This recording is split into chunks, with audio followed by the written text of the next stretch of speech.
A vampire and a fairy.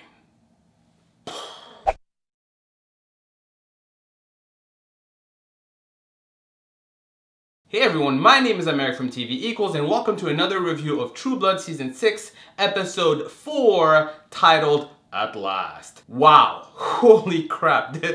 This is quite an episode. Before I tell you what I thought of the episode overall, let me just get into some of these storylines and do a quick rundown. Sam, Alcide, and that chick who just got bit. That storyline.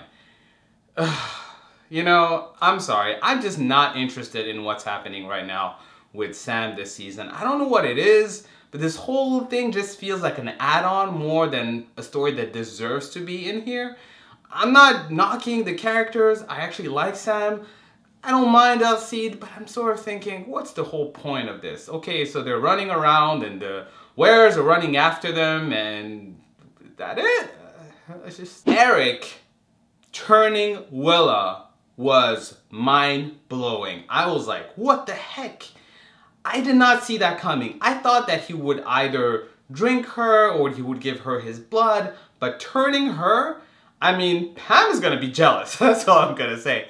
But I'm just very curious about what was his thinking here. Maybe the whole plan was that he thought the governor would put her in the camp and he would use her to, I don't know. I don't know what was his plan, but I'm interested in seeing how that's gonna go. I thought that scene though, when he was turning her, was just fantastic. One of the most beautiful scenes this season, and I really liked it a lot. Moving on to Bill and Jessica.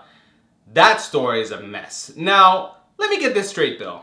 You're like, you go to Suki, you ask, oh, can we take some of your blood? And Suki says no, and you're like, oh, you're dead to me. Instead, you're gonna kidnap 4 kids, well, teenagers now, but kids nevertheless, and take them to your place and try to take blood from them while you're giving them cigarettes and making them watch movies. To top it all off, you're gonna ask Jessica, a baby vampire, to protect and care for 4 fae with the most delicious blood in the world. Did I get this right? Was that your entire plan? This was just drama for the sake of drama. I was not a big fan of how this storyline evolved, and I'm thinking it's not gonna get better in the next episode when Andy comes along and realizes his 4 daughters are dead. That's not gonna be good. But let's head into what we're really here for. Ben, aka Warlow. I told you that guy was Warlow.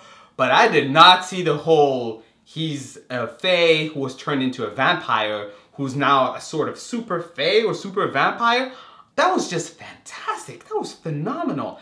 Ben, Warlow, whatever his name is a badass. Let's go through all the crazy things he did this episode. Giving blood to Jason, giving him freaky dreams and 250 pull-ups. Yeah. Taking down Grandpa super quick, and I think making him into a vampire as well, right? Because he drained him of his blood and he gave him some of his and he threw him out into this other dimension. And to top it all off, he goes to Suki's place, eats all that silver like it's nothing, and ends up in a situation in which he's gonna make out with Suki and Suki has this bomb on him. As you can tell, guys, I really like this episode. It really moved things along, didn't add too many crazy storylines.